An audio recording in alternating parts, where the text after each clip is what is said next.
Hello. Hello. Hi. We're here. You know, I just ran an ad so I could do pre-show stuff. I forgot something. So we're going to walk the other room and we're going to come back with the thing. The whole point I'm doing this today.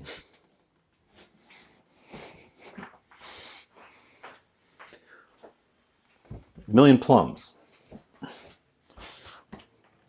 So you know how I've been getting bags of vegetables for like $1? Well, we've had some hits, we've had some misses. I have discovered not to get berries out of the $1 bargain bag produce thing, because they often go bad by the end of the same day that you buy them, and are half the time already kind of gone bad by the time you get them. So we've lost a couple of dollars. Fortunately, it's just $1, but we've lost a couple of dollars to berries. On the other hand, I just got, I think, 6 pounds of onions for $1, and I only had to throw away 2 onions. So, well worth it. The thing we're working with is I got a bag of 10 plums. You'll notice that there's only 8 plums here. I do like plums, but I don't eat enough plums to have gone through all 10 plums. So what we have left is 8 plums. And I want to use them up because the skins are starting to get wrinkly. They're all still nice and, there's nothing obviously wrong with them. I suppose when we cut them open, some of them might have gone off a little bit. This one is the most likely culprit with its little scars. But otherwise, they look like they've just dried out a little bit on the skins because they're getting a little bit wrinkly. So we're going to use them up. This one actually is pretty shiny still on the back, but we're going to use them up regardless. We're going to polish it off. Maybe I'll save one just for snacking, the big one. But so I was torn between making a tart or a pie or some pastry thing, or going with a jam. And I asked one person this morning who suggested, because of the way I phrased it, that we should go with a jam.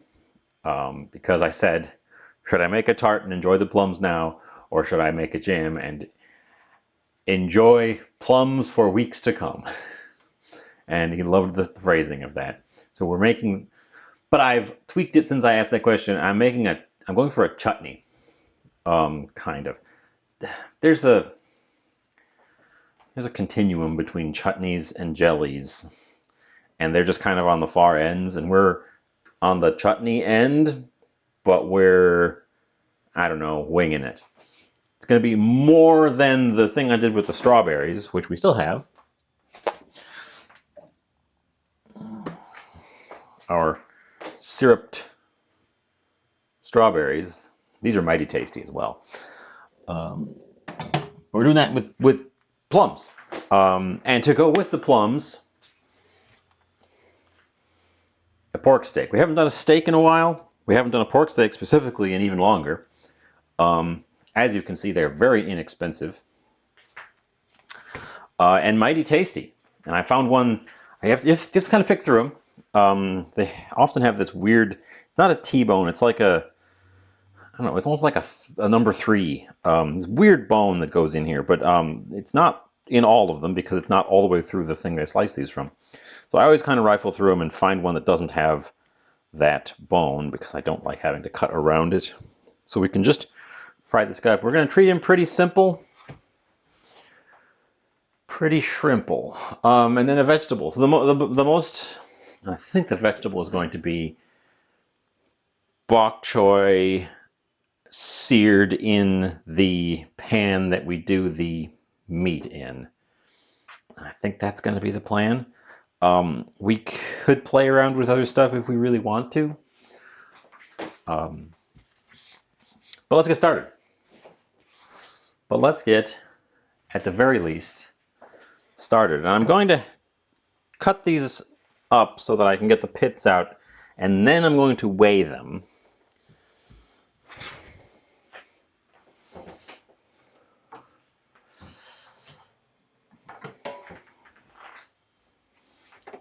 because I need to know how much sugar to put in by weight. Weight of fruit in preserves. Because we have to add sugar to these. About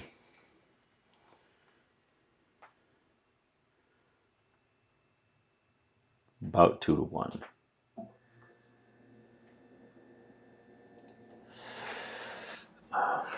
Probably go a little bit less than that because we're not making this like super syrupy sweet. We don't want the stems either. So start by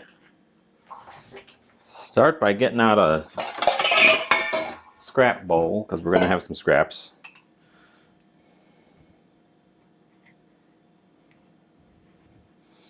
And we're going to open them up kind of like we do an avocado. So that we can get that pit out of there. Ow, ow, ow. The pits are pointy.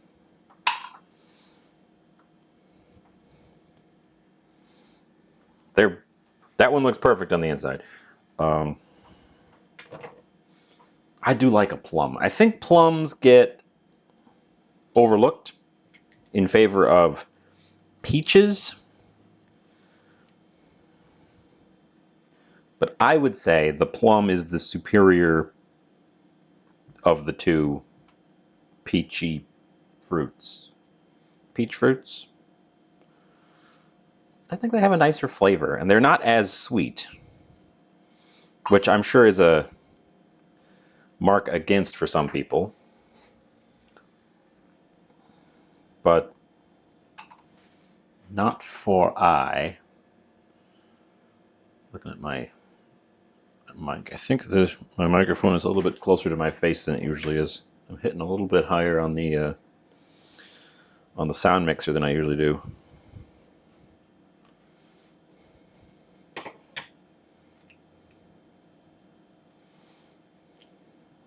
Boy, the pits are smaller than I remember as well. You get a lot of plum per plum. I feel like peach pits are bigger than that.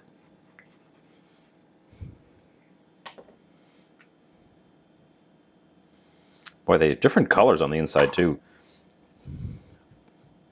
This is what I think of as a plum, this sort of rosy tinge on the inside. Some of these are like almost pure yellow. Although I think that they turn a little bit as they oxidize, maybe. So I want to do... Oh, it's ending up looking like more than I was expecting as I cut them.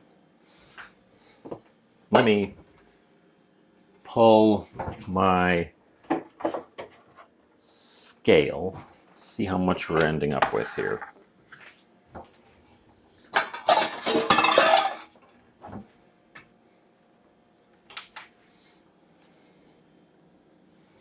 I do like a plum.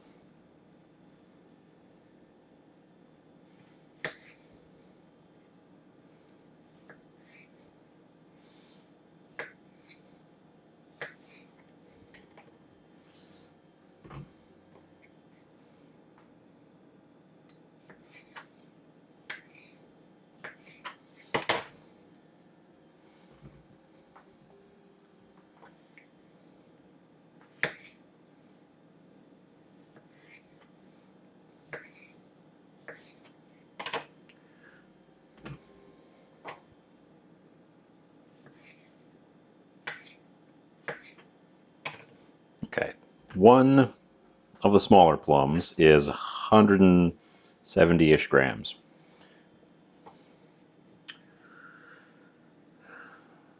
Sure.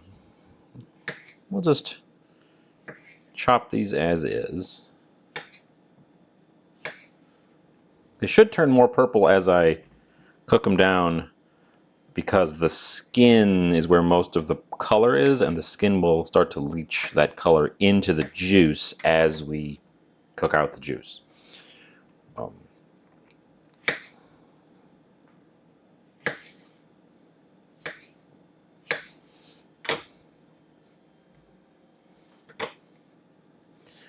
Probably just going to do these 4. Fill up that bowl, see what it looks like.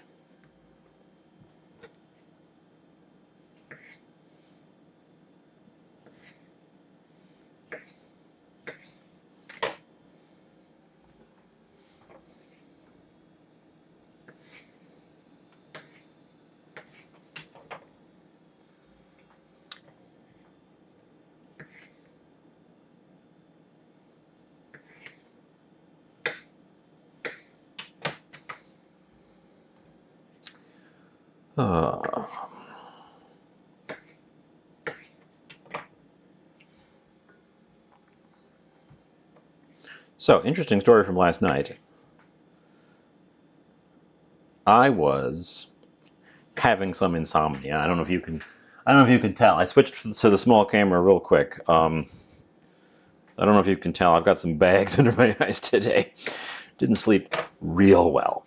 I was having some insomnia, so I was up quite late. And it was also a beautiful night, so I had the windows open.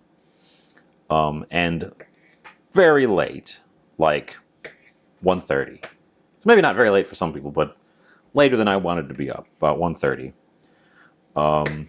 I heard this weird noise coming from outside, and initially, it was indistinct. It was hard to pick up on.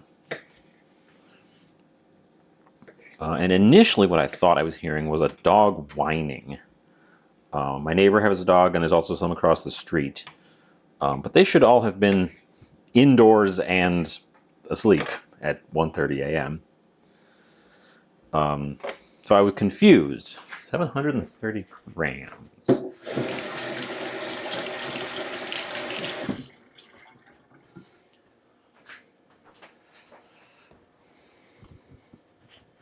I was confused about what I was hearing because that shouldn't have been. And also, it wasn't really loud. It wasn't very loud, and it wasn't consistent.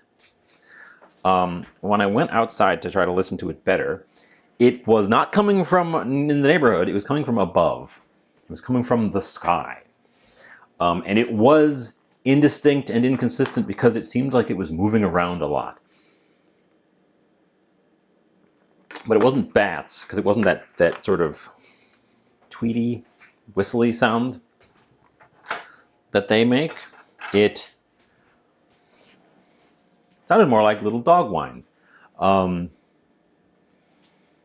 I've got an app on my phone. Hi, TK. I was just telling a story. I think we're only going to do 4 plums because that fills up this pot really well. Yes, we're ending up with some sugar meats. So, that means I still have 4 plums. We'll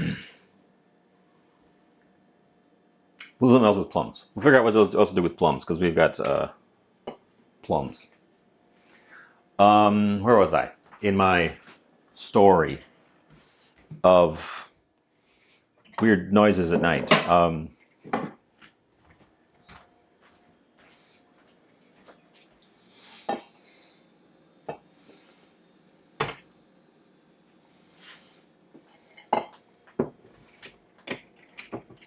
I lost my train of thought.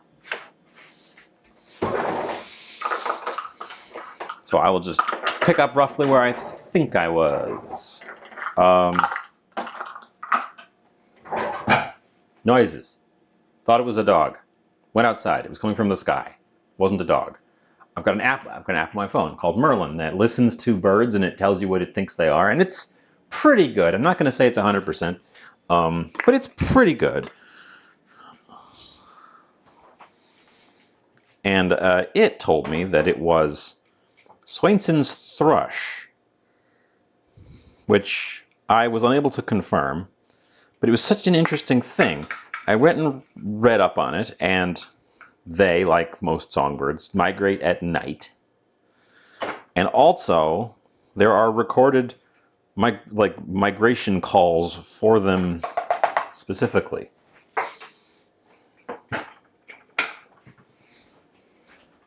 So that's probably what it was. I'm not counting it for my own personal bird list because I couldn't confirm it, and They were hard to pick up even with the app, so I don't know.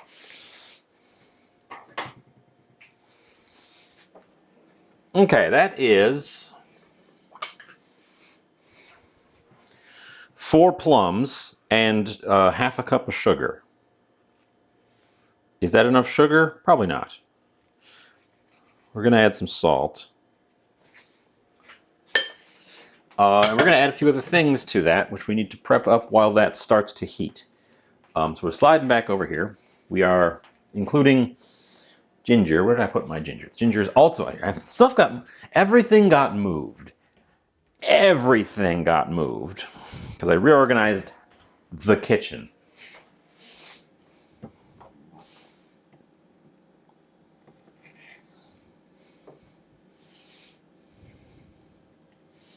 Like as a whole, as an activity yesterday. Um, I'm gonna.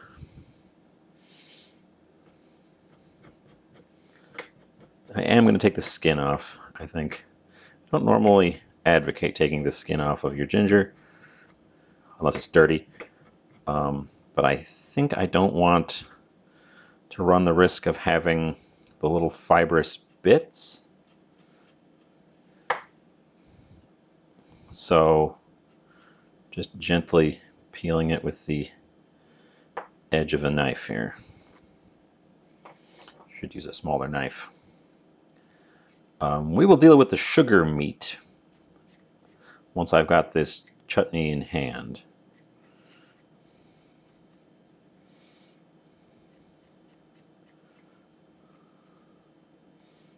Although I suppose I could, probably should, season it up and just let it rest.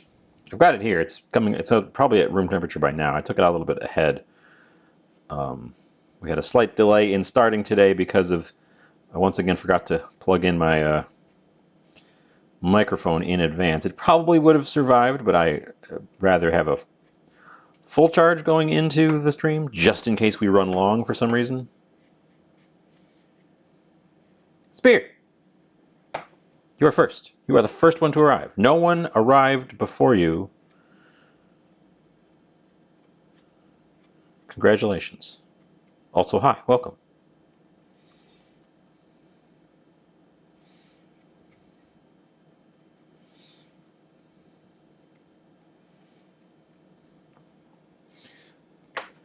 Slightly tedious.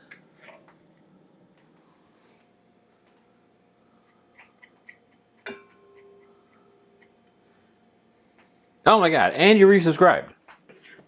For 23 months. That must be all of the months. I can't imagine. That means we're coming up on a year or 2 years. A year. That means 23 months, that's almost a year. Amazing.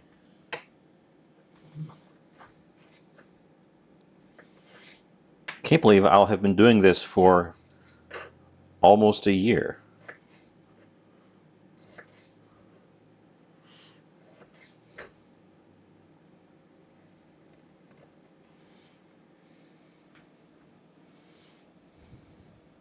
We're getting a switch to a larger knife so that I can really dice this up.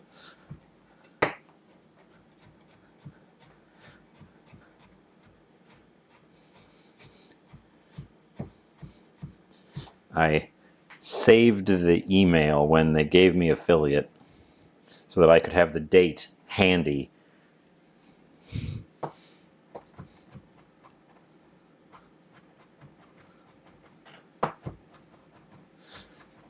We'll have to do a fancy thing for affiliate anniversary.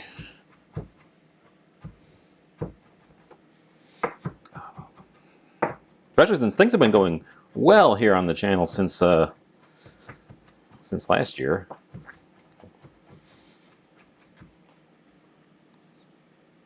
Okay. Some minced up fresh ginger, which is going to be added into our sugar plums.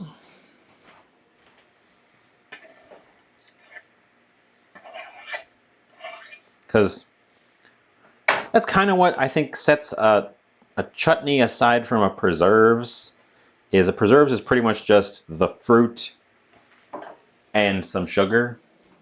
Whereas a chutney is more. I know there's more to the definitions, but sometimes I think those definitions are kind of pedantic. I think there's more in a chutney, and that's largely what sets it apart from a preserves. I did not weigh the sugar in chutney.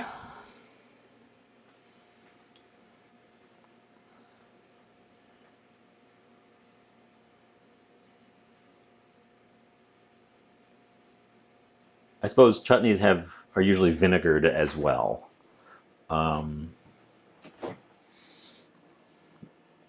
Which we can do. Let's see. Vinegar is one of the things I moved. It lives here now. With the oils and some stuff that I am realizing can't live there, like the wires or the wire rack for my magic pot. Because if it's up there, I can't get at anything. Good. Vinegars, some of them were living in the fridge and some of them were living in the cupboard, and they don't need to be refrigerated. And they were taking up space. So they got.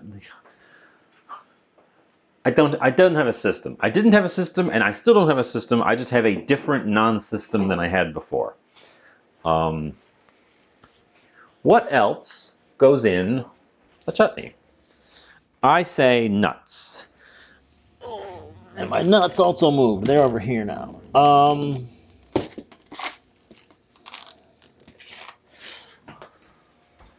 And for simplicity's sake, I'm going with slivered almonds, which hopefully haven't gone terribly stale on me.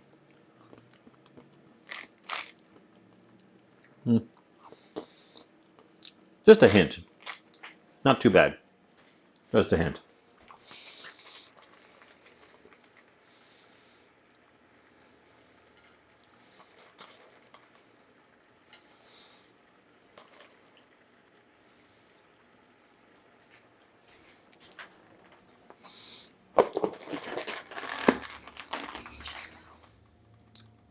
And then I have to put them back, which I didn't leave myself a space for somehow. Bookwoman, hi. Welcome, welcome. I'm going to cook this down. I want the plums to really fall apart. Then we'll start adding some acids to it, I think. But I'm going to let the sugar do most of the work and kind of leaching these out before I start throwing in a bunch of other liquids. Probably also add some lemon. We're shooting for, I think, a sweeter angle on it. Those don't need to scale anymore.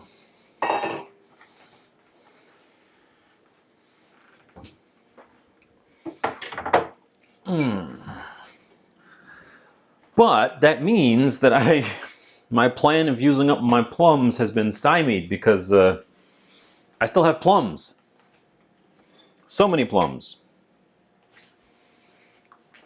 Let's see, I was going to add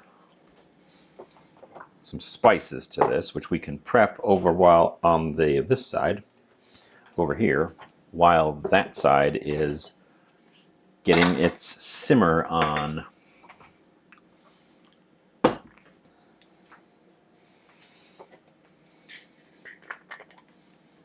Oh, TK wants a moisten. I can do that. I can do that. We don't want to go too ham on the clove, or all we'll taste is clove. Thank you for the moisten.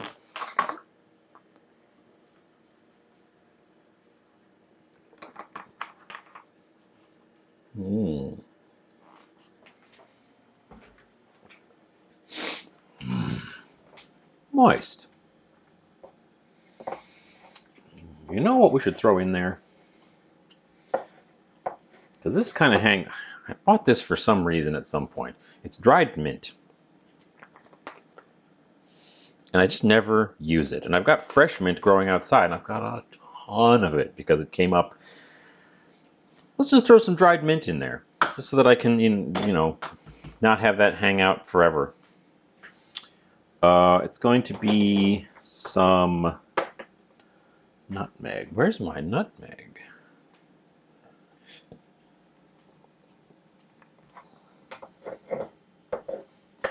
What? I just did a reorganize, and I don't know where the nutmeg went.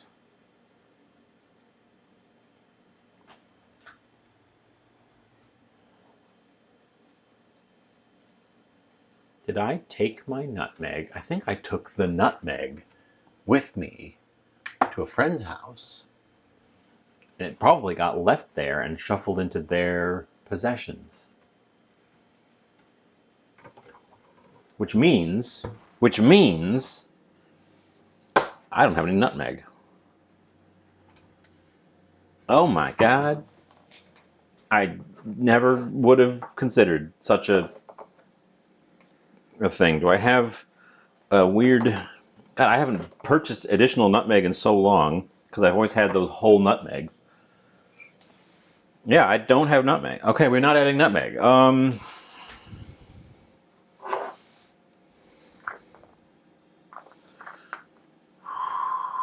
Okay, well, that's something to deal with. We're gonna go with some... There's already nut in there, and we're not throwing in egg. Besides, it should be a nut and a meg.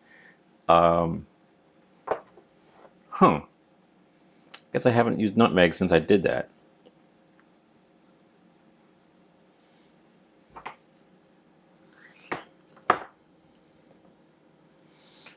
So,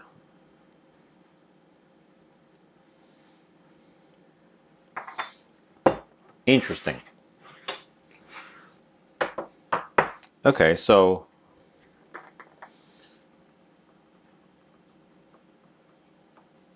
some cloves, some allspice. Oh, what the hell am I talking about? It's literally this jar here. Literally, this jar here says on the top, whole nutmeg. And is full of nutmeg. What am I thinking? It's literally right. I must have taken it down and set it there while I was reorganizing. I'm losing my mind. Anyways, scratch the previous several minutes. I have nutmeg. It manifested itself.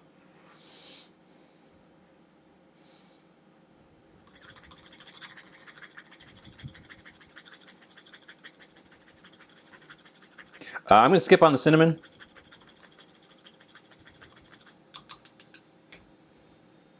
Decent idea, but I'm going to skip on the cinnamon. I don't want to go too hard on the... I consider cinnamon and clove to be very, very similar. And I know they go together a lot, but I kind of don't want to use both of them here.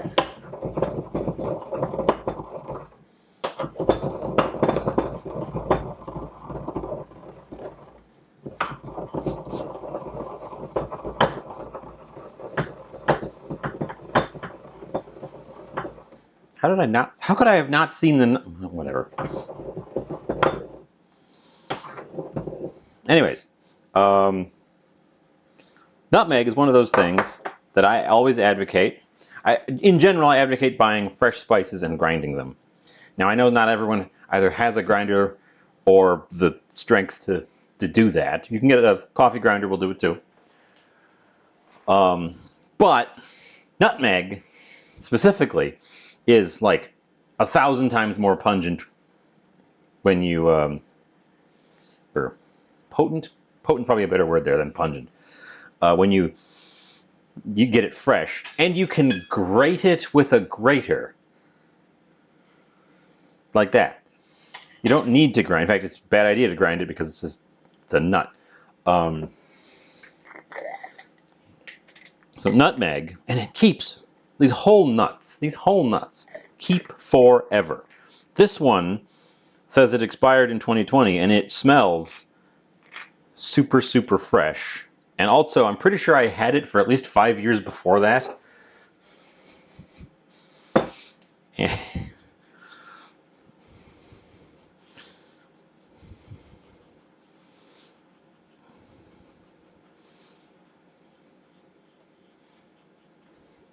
I can stop you from grinding nuts. Stop grinding those nuts, Isosceles. Hi, Isosceles. Let's put these ground nuts in our stuff.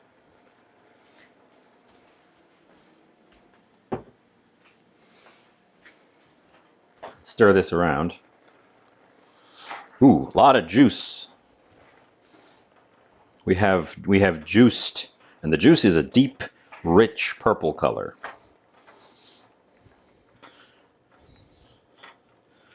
But the plums actually are holding up a lot better than, say, the strawberries did when I made the strawberry jam.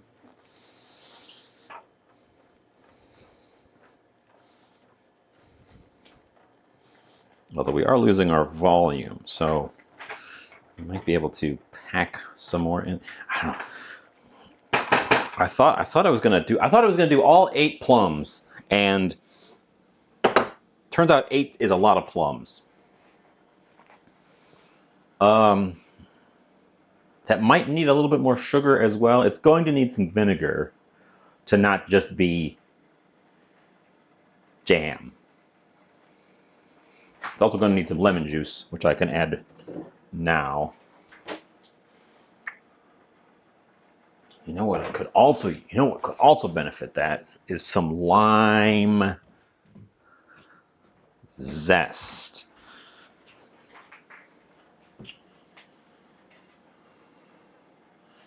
Let's quick zest a lime. That's just quick casual zest a lime. We're gonna do it this way.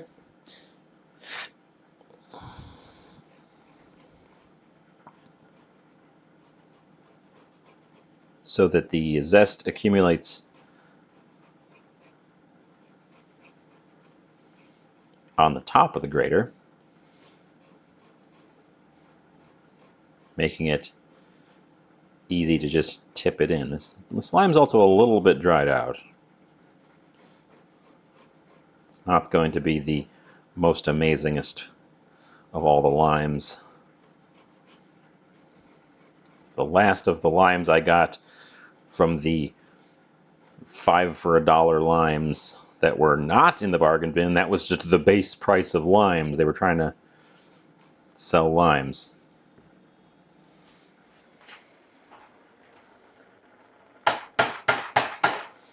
But some lime zest will add a fun brightness. And some lemon juice, which is less... First of all, it's concentrate. Well, no, this isn't a concentrate. It's not concentrate. This is just from concentrate. Whatever.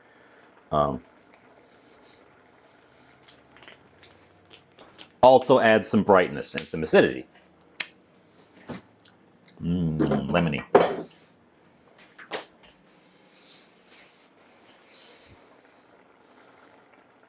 You can really smell the nutmeg.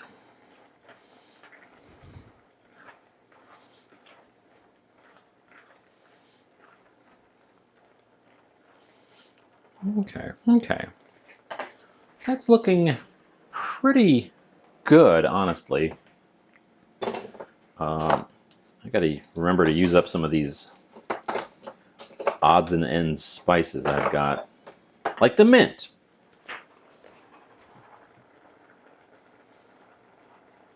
Like, when else are you going to use dried mint? I don't even know why I bought it. I clearly opened it and used it for something. I probably needed mint for something in the winter when my mint was all dead. and got it as a last ditch, like, I guess this is my only option. But I don't use it, and I've got fresh mint growing outside, which I'm not putting in here because I don't really want this to be very mentholated. And that's the issue. Dried mint does not keep very well, so it's not one of those ones that's not worth it. Is it even mentholy?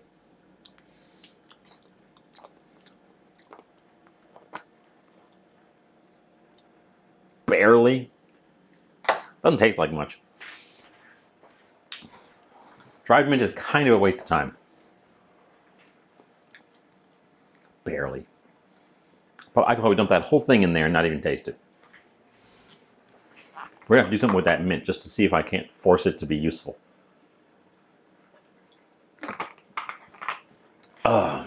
So, I guess I'm going to transfer you to the back.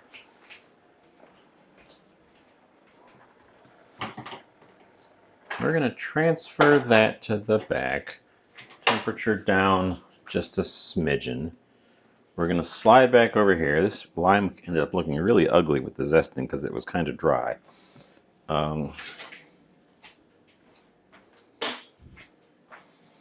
Oop, and there's some zest on my board.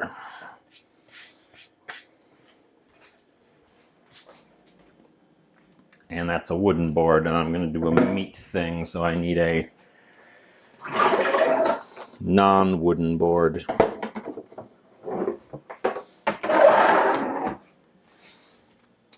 Meat thing. Here it is, the meat thing.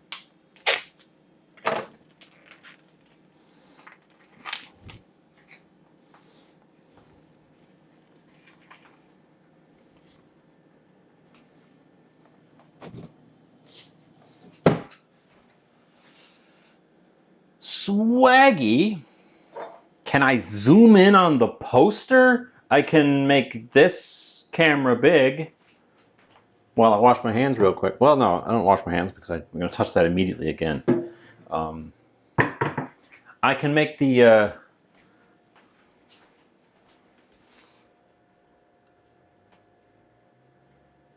I can make that one big. It's famous something, I'm sure. There's also Mr. Natural.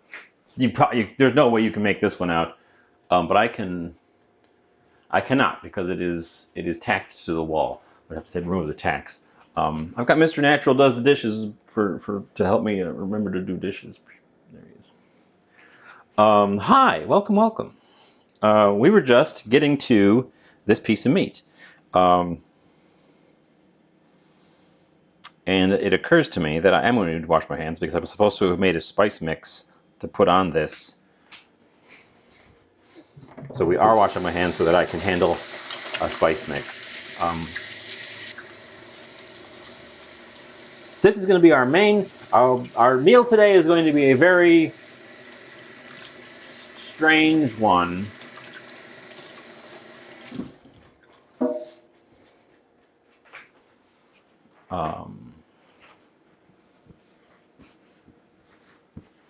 I think.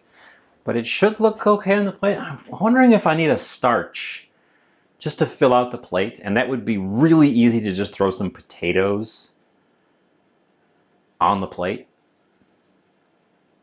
But I'd have to plan for potatoes. Should I do... Okay, here's the question for you. Especially for Swaggy, since you just got here. Do I add potatoes? Do I have potato on my plate with my pork steak, plum chutney, and probably grilled baby bok choy, which is, I believe, what I am settling towards. You say, always potatoes are the best. That's pretty definitive in favor of potato. Okay, I can do that, but I have to do it right now.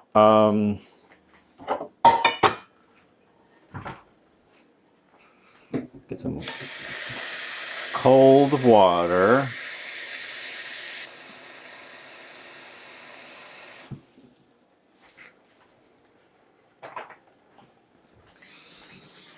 Slide the meat to the side, bring this board back. Grab a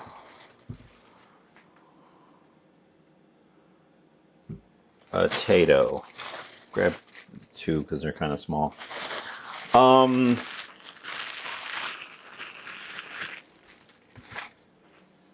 think we're going to peel them and boil them. And maybe season them. Where's my peeler?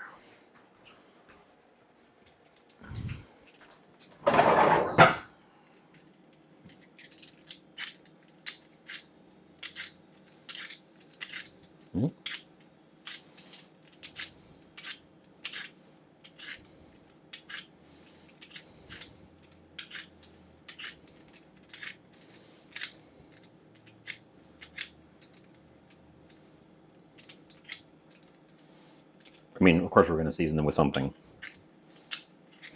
We're going to boil them, start with, which should be the fastest, and then I can decide how I want. Ooh, actually, this would be a good time to test out the new ricer. We talked about the new ricer last time, briefly.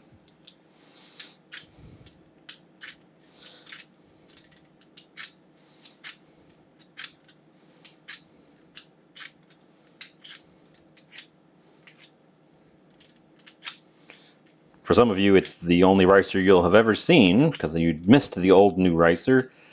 But there's a new ricer, because as soon as I gave up on trying to find a nice one and got the beat up one, a nice one showed up. So, you know. Plus, that would be a contrast for our plate to have a mash.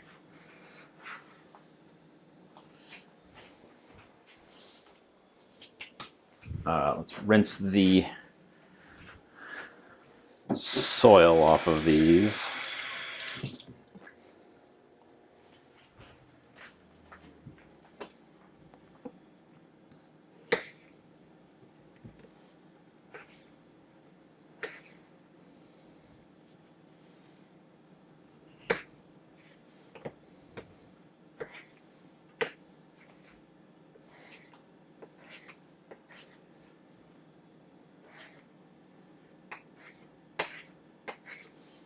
Okay. Have I considered using my new ricer to make pasta? I have not considered that. That is beyond anything I've considered. Also, hi, Ryu. But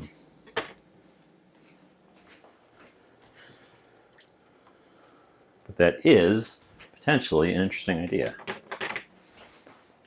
Okay, and then we boil that. The new ricer is not in that cupboard.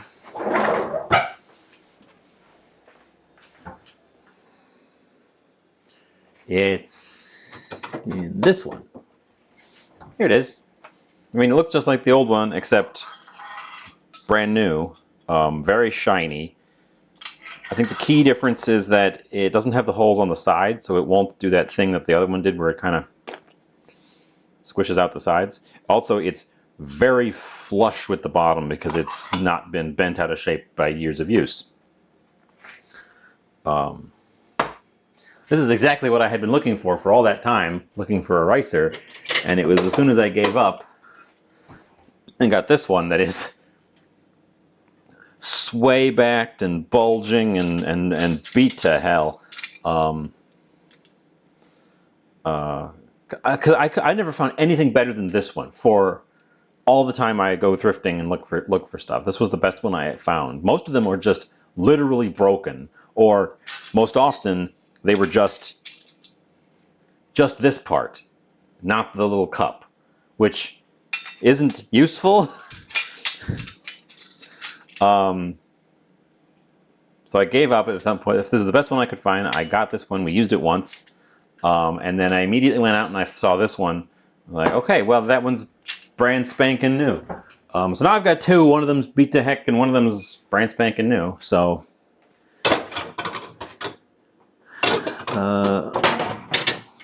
bound to happen.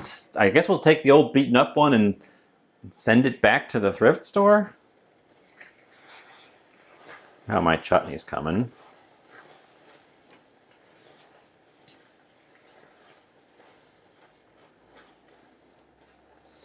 Pretty good, actually. I think it needs the vinegar now. No, I did not buy the new one new. I found it at a thrift store. These are surprisingly expensive new, which is why I had been looking for one at a thrift store and just was unable to find a nice one or even an intact one and then all of a sudden this one showed up. I'm adding a 1/8 cup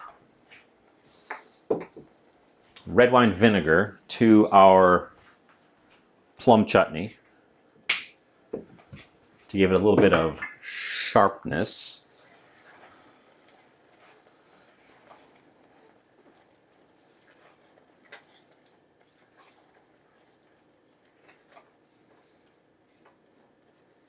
And turn it down and let it keep simmering in the corner. Well, I'm fortunate that there are two thrift stores right next to a grocery store, or within a minute or so of a grocery store, that are also near the laundromat I go to. So when I do my laundry, I take a swing over to both thrift stores while it's doing its cycle. So I get to take a peek pretty regularly. And that's it. Most of the time when I go, I don't find anything. Recently, I found some really good stuff. If you weren't here on Friday, you may have missed this thing, which is one of the greatest finds I've had so far. It is a gigantic pan that came with the steamer plate. Everything is as close to pristine as I've ever seen. There is I don't know if you're even going to be able to see it. I might be able to catch it in the glare. There is a tiny hairline scratch. One tiny hairline scratch.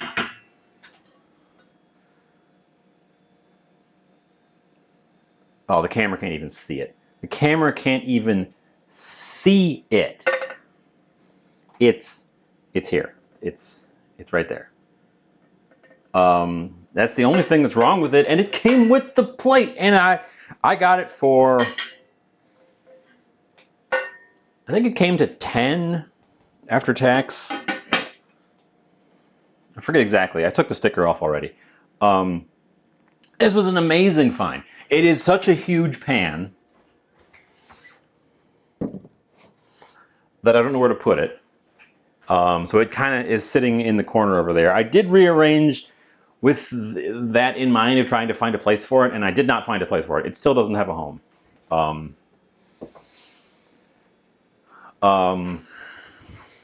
That one was incredible. Yeah, with the steamer plate, and also it's a nonstick that I looked up after the fact, and it's a ceramic nonstick, not a Teflon nonstick. So it's the better kind of nonstick environmental wise, but also it was a nonstick at a thrift store that was not beat to hell. It was an absolute steal, yeah. Like a lot of nonstick shows up at thrift stores and it is just garbage because it has been dropped off at the thrift store because they did not take care of it and scratched it to heck.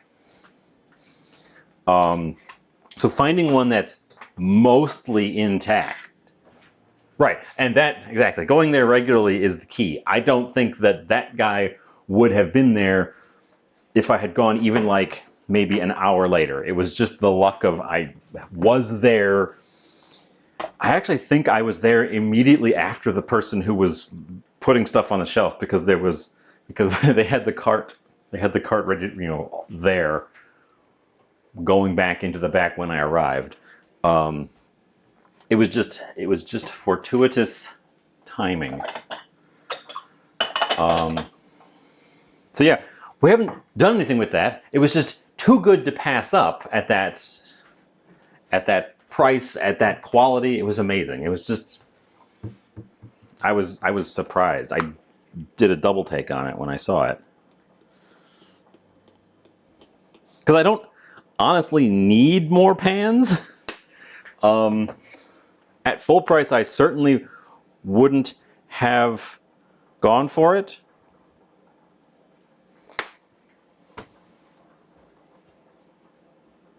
Well, Raya, that's not the case because it is induction capable. It doesn't say it on. I looked it up. I looked up the brand. It is good to go for induction.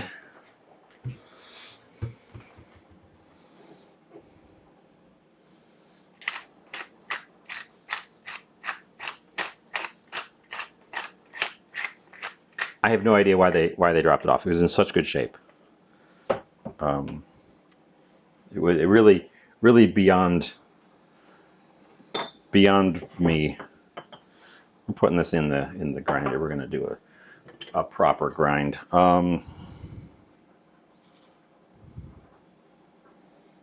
It's also oh my God. It's also not only is it good to go for induction, but the company says it's oven safe up to like 450 because it's not a Teflon interior. So I don't know. It's expensive. It was an expensive pan too. I found it new for $75. I wouldn't have paid that for it.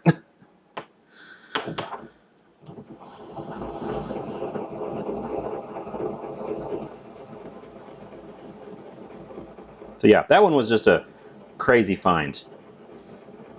It did. That one little scratch probably was it. Also, when I picked it up, it did have some stuck on, like burnt on black stuff in the pan that I was able to clean off.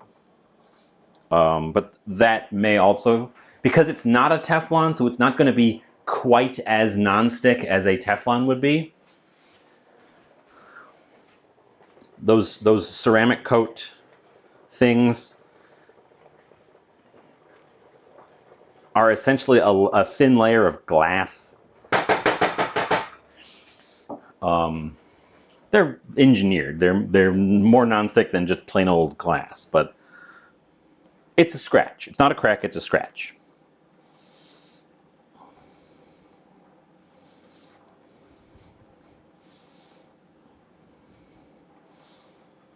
Looks like the corner of a cooking implement caught it because it's deep on one end and then it kind of trails off.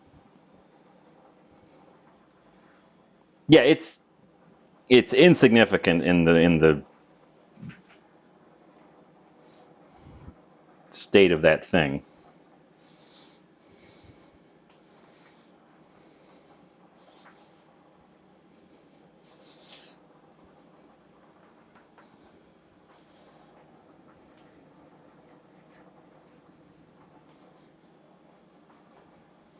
Yeah.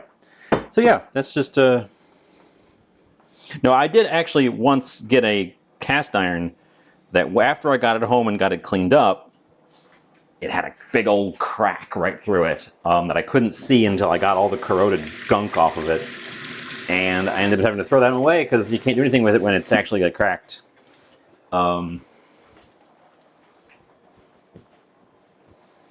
This piece of meat was $2.48.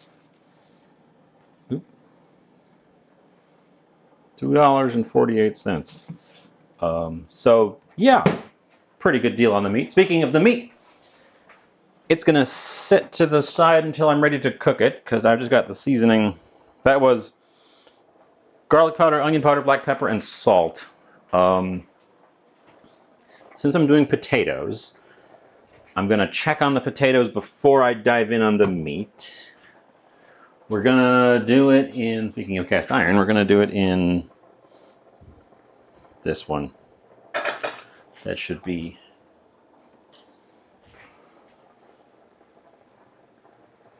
that should fit.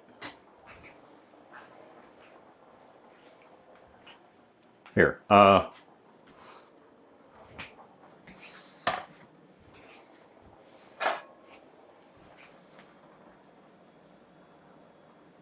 do you think? Is that gonna be too crowded?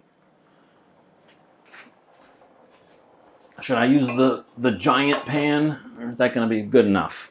I have one size up from that. Oh. It'll definitely fit in this one.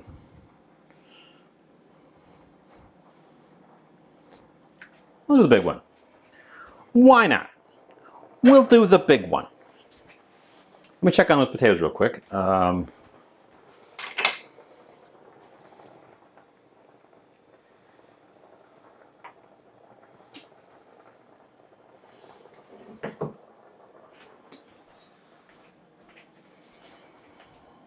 It wasn't a special clearance meat. It was just on regular sale.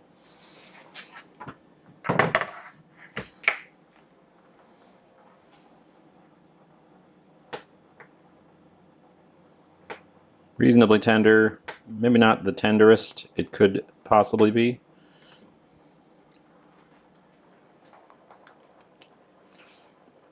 Good, like, baked potato tenderness.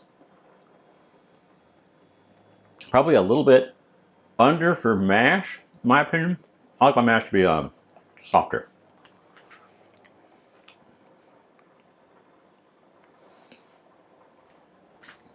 Let's get the pan heating up.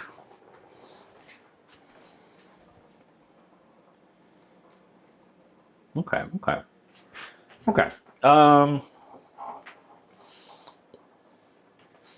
We started a little bit late today because I was pretty confident this wasn't going to take super long. And you know what? It hasn't. So, not that we're done right now, but the meat's not going to take a ton of time.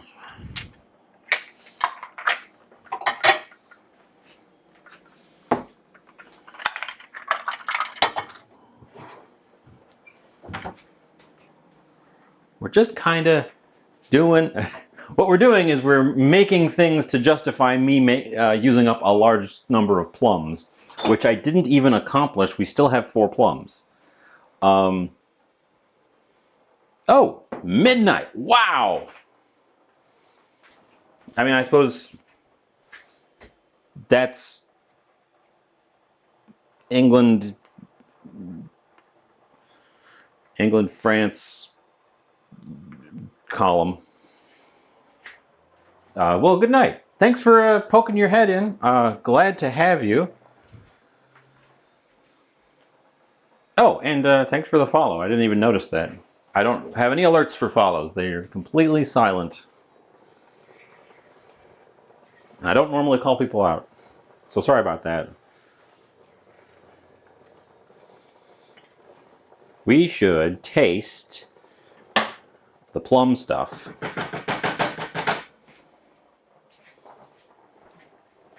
And we should get the potatoes off the heat because they're done by now. Good night. Well, if you're interested, I post pictures on my Instagram, which should be now successfully linked down below somewhere. Maybe. But also...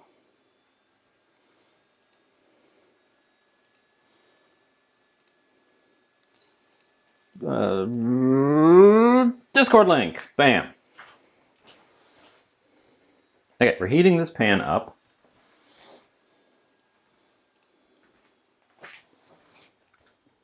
Heating the pan up, we're going to oil the pan after it's hot. Then we're going to slap the meat in.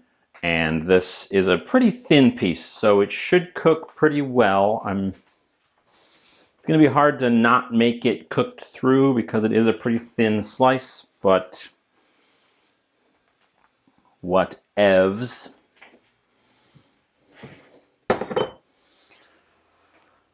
And we're going to do potatoes while that pan heats up.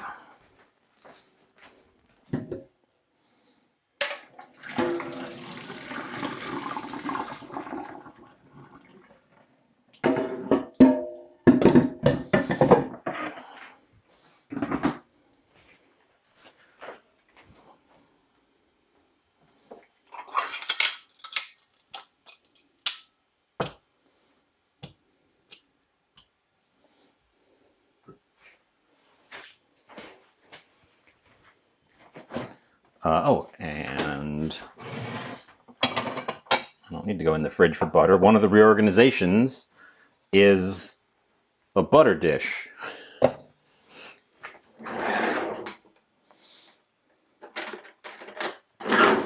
So that we can just have some butter.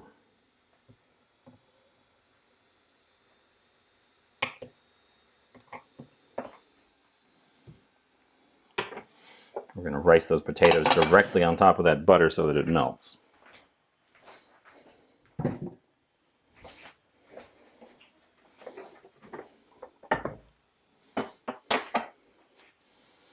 we're going to scorch my hands, I just realized. Because these taters are still hot. So get them in there.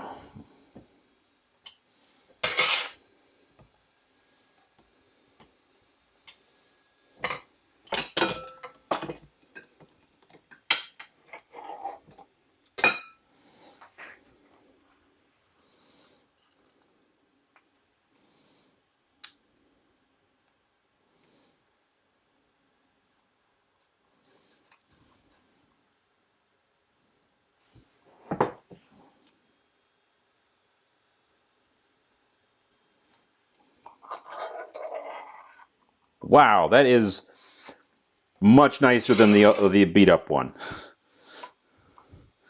There isn't a little puck left at the end because the crushing plate actually reaches all the way down to the holes.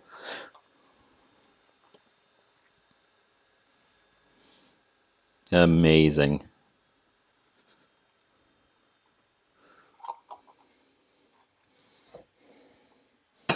Well,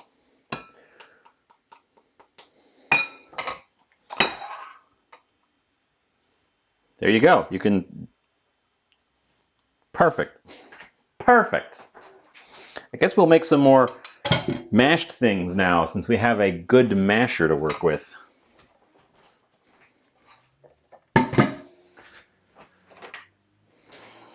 How's that pan coming? Toasty.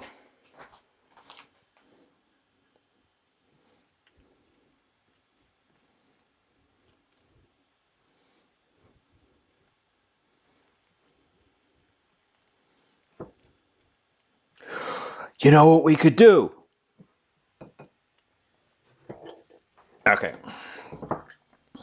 If Jay is here,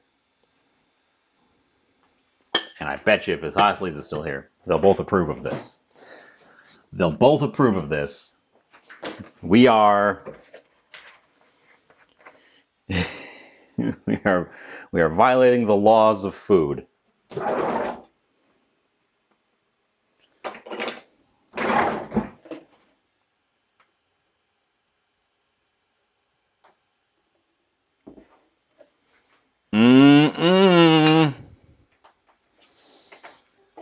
Blue milk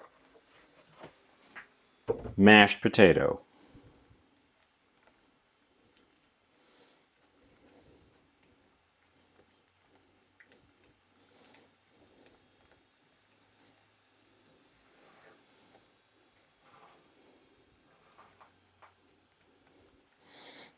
Was it a good idea? No. Well, we've done it. It's too late now. Can't be undone. This is very smooth. Oh yeah, you weren't here on Friday when we did blue milk. You've heard of blue milk? No?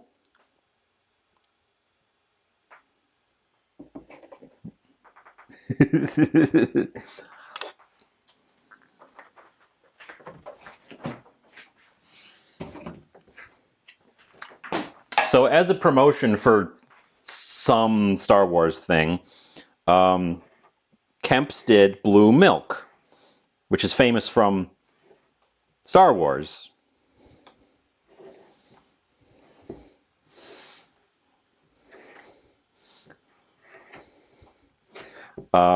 And I saw it when it was new, when it was on the shelf, and I was like, I'm probably not going to buy that because that seems like it's just milk dyed blue.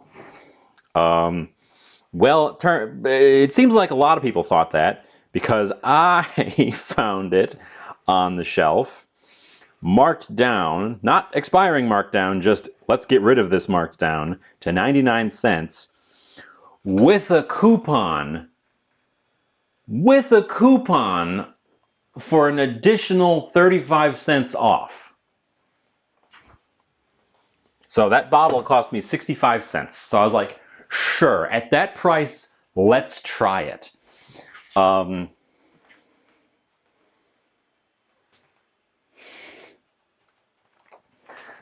At that price, we'll give it a go. And it's pretty much just vanilla milk.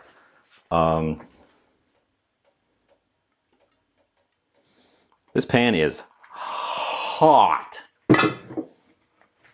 That oil is smoking immediately. So let's get cooking.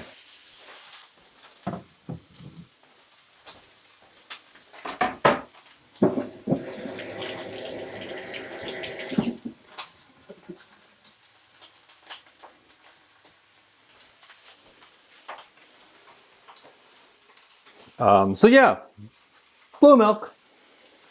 So we have blue-ish mashed potatoes.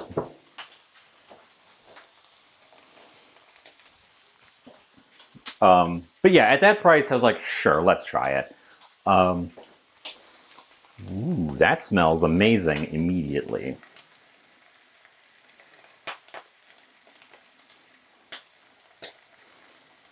I was going to taste our chutney, which has, I'm not going to move it up because I don't want to crowd the back of the pan here. But the chutney is thickened up quite a lot. The plums are, ooh, ooh, that's really nice. That could go with a little bit of orange juice, but I don't have any orange juice, so we're just gonna have to not have it. Or maybe just a splash of just a tiny splash of fresh lemon to perk it up. Ooh, it's really nice. Just adding a couple drops of fresh lemon to perk it up.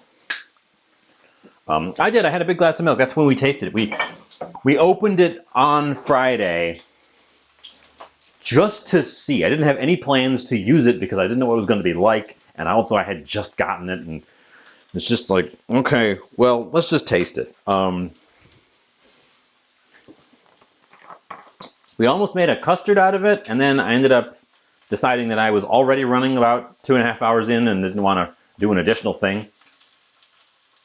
The chutney's really good. I'll talk more about it in detail when I do the official tasting, but I'm also going to say I'm glad I did the big pan because I think this would have crowded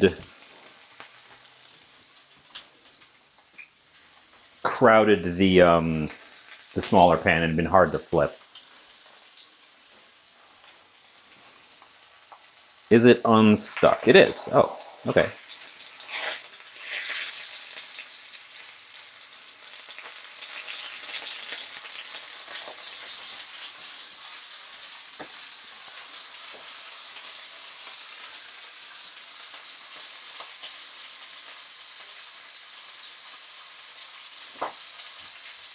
Probably shouldn't have put the garlic and onion powder right on it, because that's definitely what's blackening there.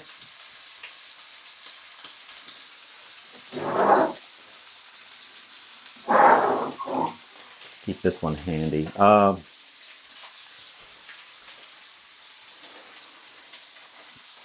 Nope, and we're having some curling on this part.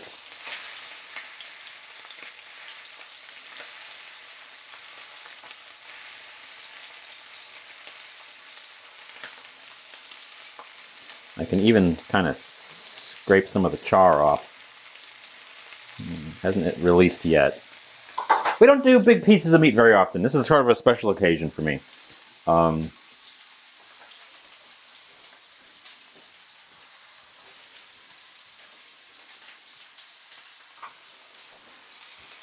And also, I don't have a lot of practice because we don't do big pieces of meat very often. So I'm probably going to overcook it, likely. That is the most likely outcome.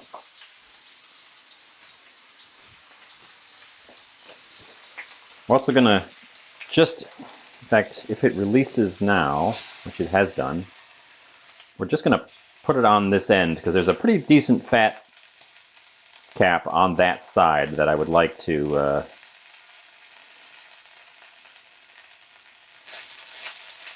thin out a bit.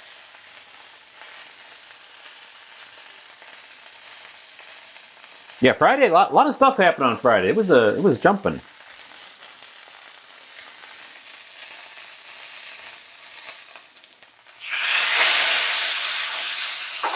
Fridays have kind of turned into the big spectacle day around here because a whole bunch of people show up so that I do all sorts of extra stuff. It's weird. I would think people would have better things to do on Friday. Why don't you have better things to do on Friday? Ooh, we're getting smoky in here. That's a consideration. Let me open a window real quick.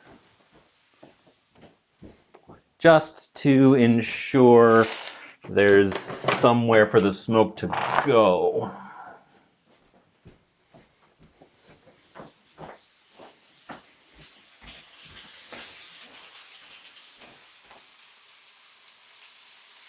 Oh, well, should have said something, because I don't know much about meat. I don't know a ton about doing big pieces of meat. I often ruin them.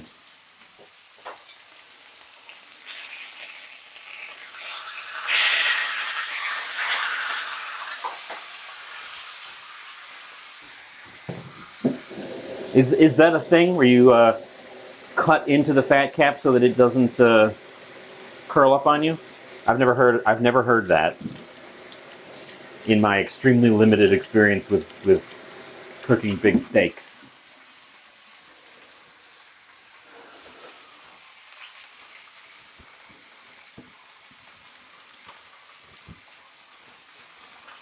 I turned the temperature down as well.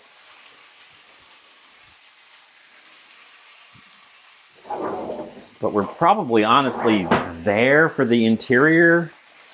Because this isn't a very thick piece, right? So let's just give it a poke. 140, 147, 148, 155, 183. Okay, parts of it are real hot. So yeah, it's probably already over. Sizan, hi. Nope, Sizan wants a moisten. I can oblige. We gotta get that steak off of there real fast.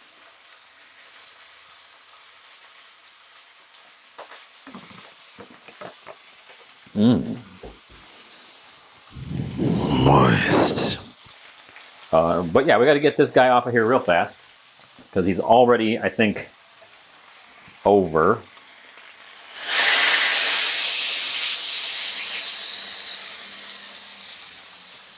We're going to let it rest on that board. And then we are going to have a vegetable today.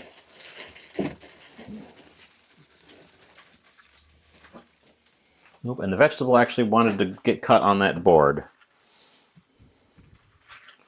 We're going to have some of these beautiful little baby bok choys be our vegetable for today. We're going to fry them in that same pan with a knife. No, we're not going to fry them with a knife. We're going to cut them with a knife.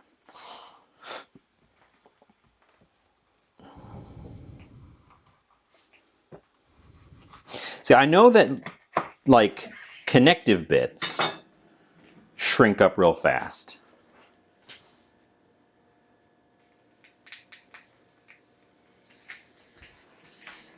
So that those sort of need to be trimmed away. I've had issues with that.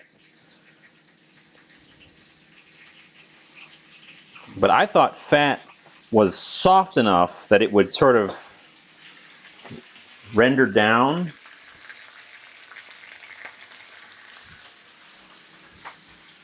Well, doing a learn.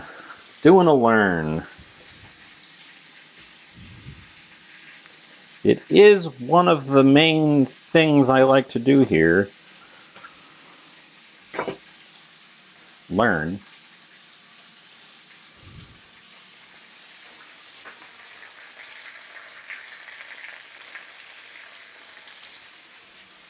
Okay. This is just running on residual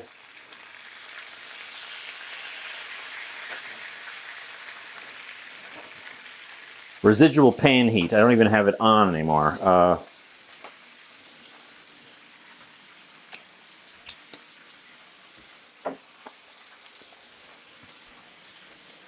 I don't have the budget to really practice with lots of steaks, so they are kind of special occasion. We probably could do it with these pork steaks because they are affordable. But if you have noticed, I'm kind of running a low budget operation. I can't be loading up on big pieces of beef all the time, which is where most of the steak experience comes from, which is beef.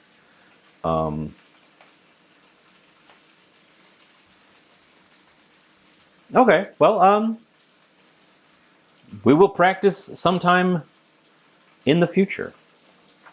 I will make notes.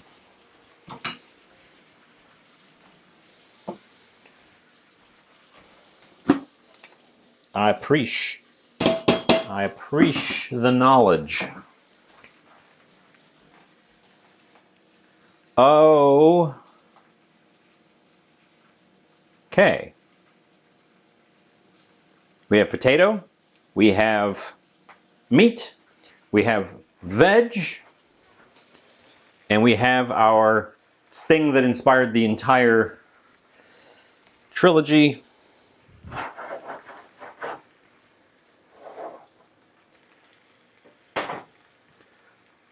Plum chutney, which I decided would go well with the pork. So that's why we ended up with the pork. We need a plate. I think we're going to go with the stripy square plate today because I am looking at what we've got. We've got bright green, we've got blue, we've got this deep burgundy purple, and then we've got blacks and browns from the steak. So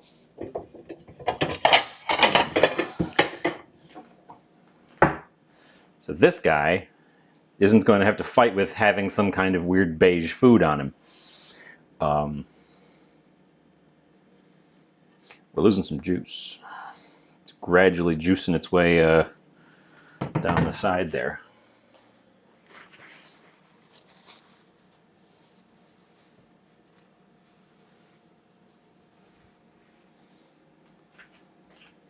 Mop up just a little bit of it so that we don't run off the side completely. But I guess we see what this guy looks if I cut him right through the middle.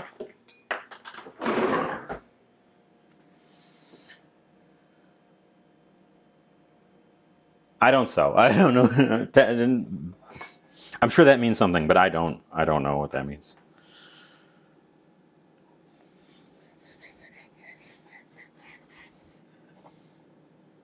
It's cuts easily, but there's also a very sharp knife. Um,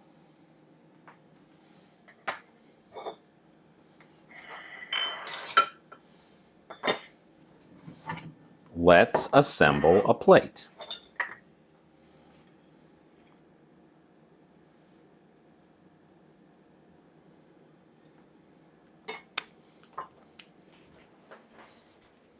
Where's my tongs? Where did I just had them in my hand? I put them in the sink. Are you still too hot? Yes. Okay. Bring the plate to the greens.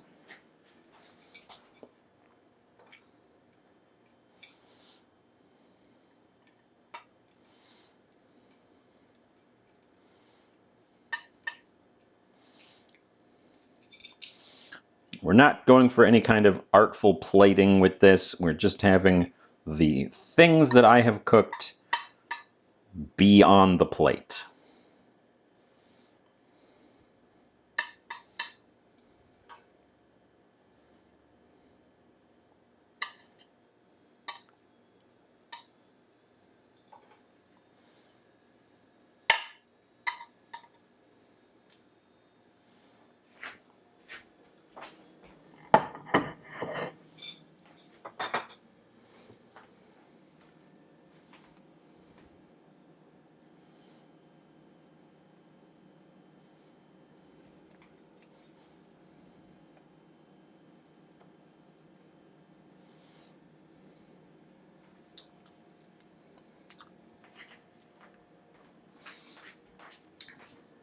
Oh, those taste weird. Oh, those taste weird. I like this plate. I like the square with the lines. The issue is so many of the things I cook are so close to this color that I don't get to use this plate because they don't like you can't see they don't show up on the plate very well. I really like this plate. Um,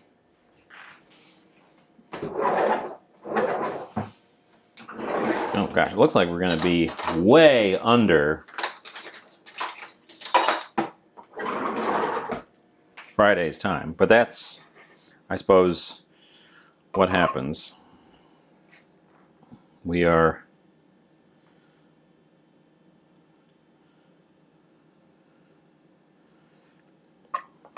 having our plum chutney kind of drape over the end of our piece of meat here.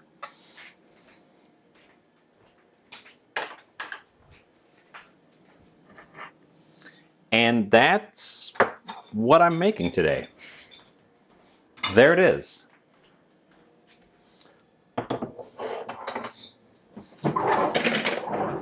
Shuffle things aside. I have 4 more plums that we didn't get to.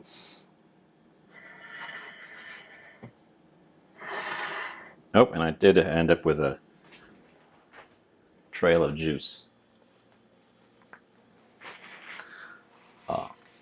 So if you've got an idea what to do with more plums, shoot it in the suggestion box in the Discord, because I got 4 more plums.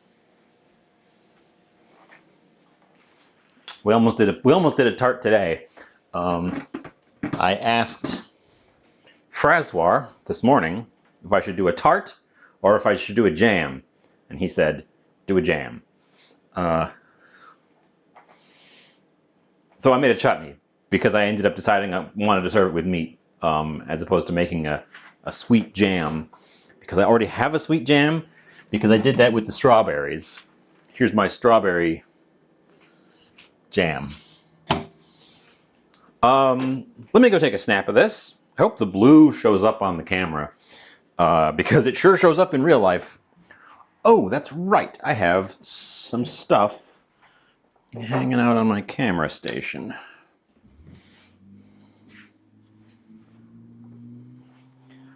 On account of having too much stuff. We still have some bell peppers to use up.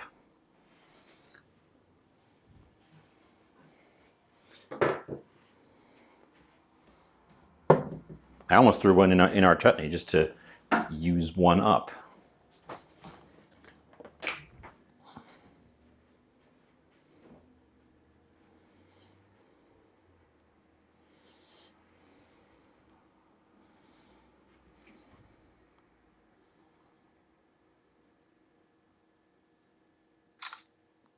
Phone, what are you doing?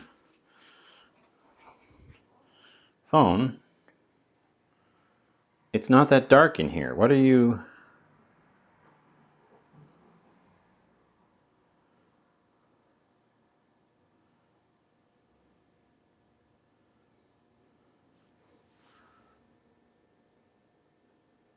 My phone screen is dimmed itself and I am having a hard time seeing the pictures. We had some kind of update today, which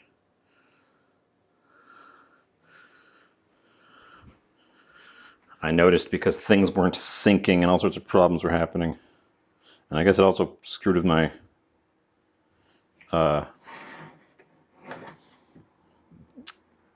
brightness settings.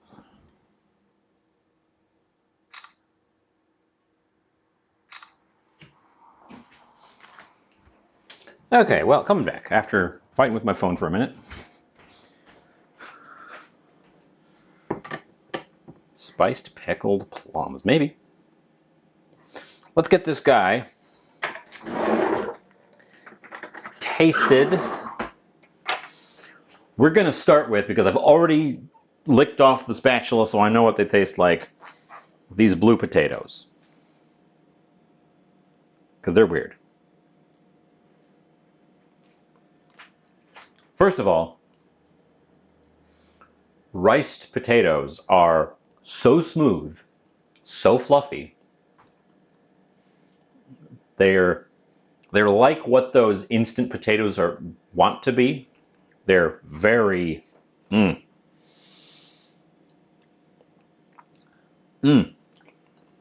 they're fancy potatoes.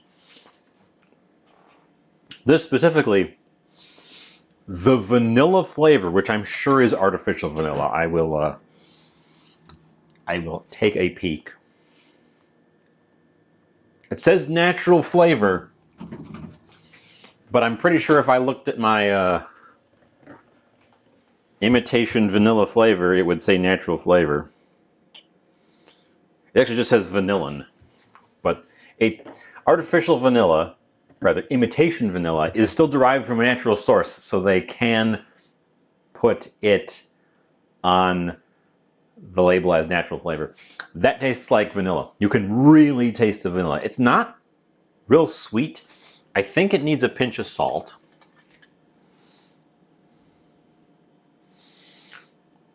Oh, and you know what needs a pinch of salt? These guys, for sure, because they weren't seasoned at all. What the heck is happening to my... Oh, my...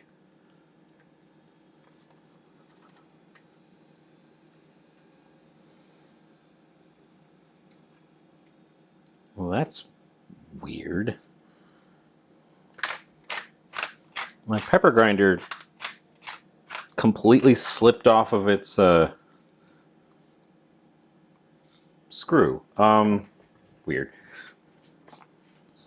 Anyways, these guys, and we'll taste them again with some of that salt. It's creamy. It's creamy. It's fluffy. It's starchy, and it's pretty distinctly vanilla, which honestly I don't hate. It's weird. If you're not expecting it, it would probably be kind of off-putting. But honestly, it's not that bad. It's pretty good. It's pretty good going into it knowing what to expect. That makes me want to play with putting weird flavors in mashed potatoes and seeing what happens. Interesting. Let's move along around the plate and have some of our meat.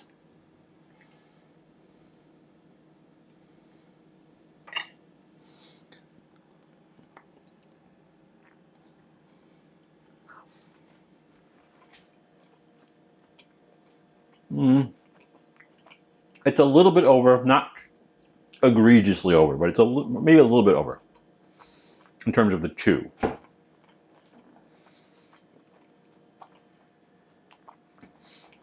These things are cut thin enough that they're a little bit hard to nail, but you really can get that like medium interior, and they're juicy and perfect and delightful. The flavor is really good though, and it is pretty tender. The chewiness feels like it's coming from having overshot medium rather than because it's a tough piece. I will bite into this fat end just to see what it's like after Ryu's discussion about the fat end. The non-fat end is pretty good. The chutney is definitely on the sweet side. It is not a very tart chutney, and I could add some more vinegar to knock it over to the tart side, but I think I like the sweet.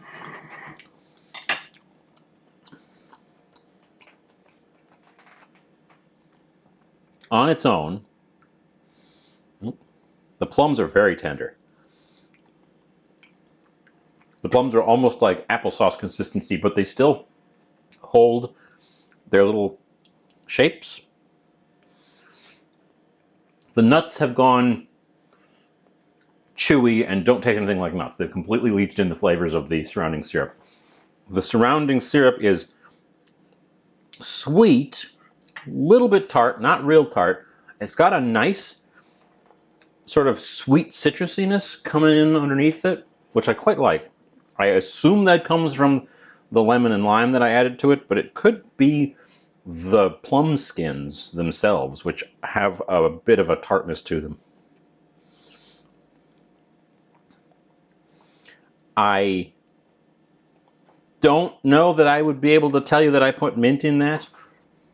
And the spices I put in are more of just, I think they're lending a warmness to it. I'm not really able to pick individual ones out, maybe the clove a little bit. Which is good, though. I didn't want them to jump out at me. Hopefully I don't hit a clump. I made a chutney once, served it to people, and they were all like, this is great, until one person took a spoonful and took a bite and said, you put nutmeg in this, didn't you? Because they found a clump of nutmeg and just bit down on it. Let's cut this fatty end and see if it's any good.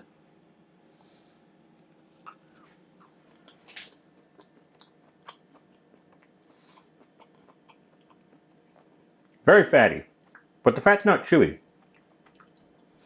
So I guess it worked.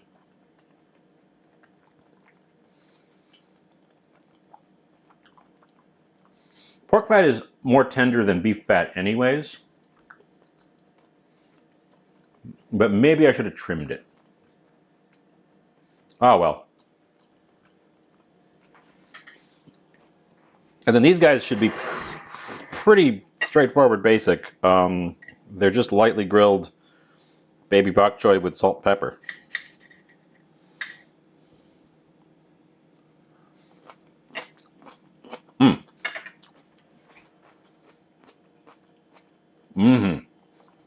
Exactly what I said.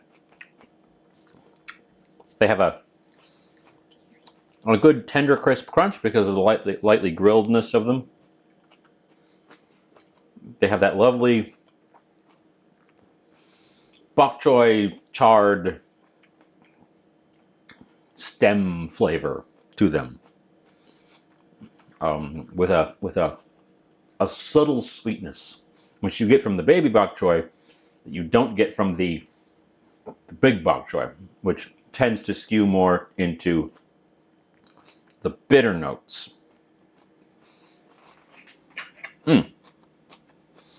I do love bok choy. I get these beautiful little baby bok choys at my local Asian market.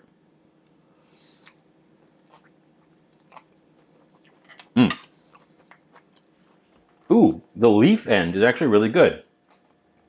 It's picked up some of the flavored drippings from the pan. Mmm. Mmm. The leaf end is very good.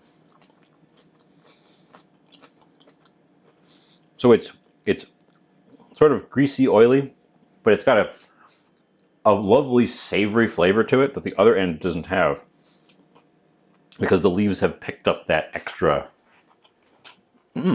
Interesting. Wasn't expecting that.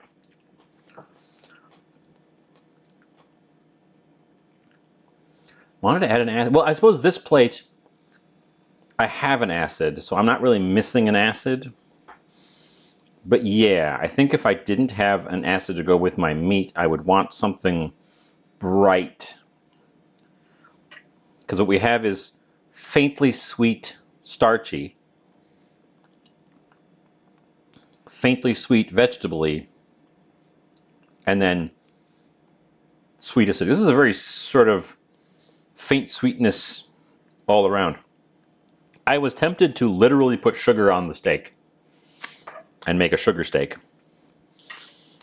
but I thought maybe that would burn a little bit too hard in the pan.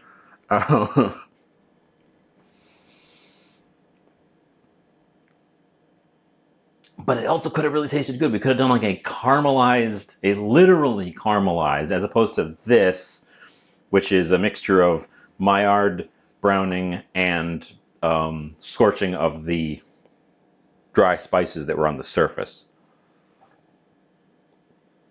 Neither of which are proper caramelization. We could have done literally caramelized steak. We might, if the sale on this meat continues, and I get another one that's nice and cheap like that, we could we could attempt that. Make a literally caramelized steak. Probably a bad idea. Probably a bad idea. It sounds like a bad idea. It sounds like a really fat idea.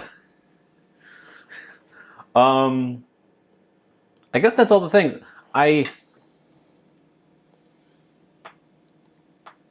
didn't really get super weirdly creative today. A lot of this was an excuse to use up some plums. And then on a whim, we threw some blue potatoes.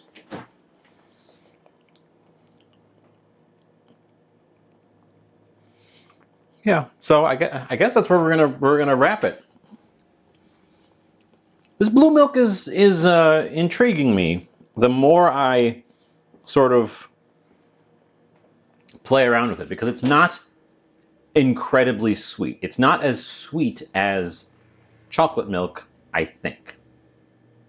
It might actually have as much sugar in it or more, I don't know, but it doesn't taste quite as sweet. We could. Actually, the Magic Pot has a sous vide mode that we have yet to play with. We could sous vide a steak in the Magic Pot, and I have a vacuum sealer, so we could do it the full proper way. Sous vide a steak in the Magic Pot, and then hit the outside for that. We could do that. That is definitely an option.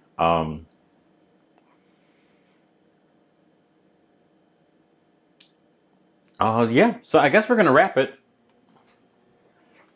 A little bit of a shorter one today, but still glad you guys could be here. Let's see who is on. Let's pop up to my face.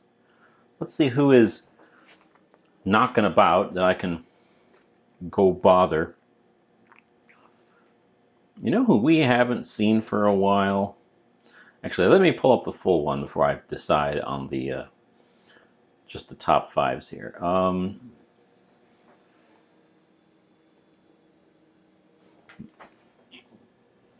You know who we haven't seen for a while? I used to rate him more often. So Everdream. We're gonna go say hi to So Everdream.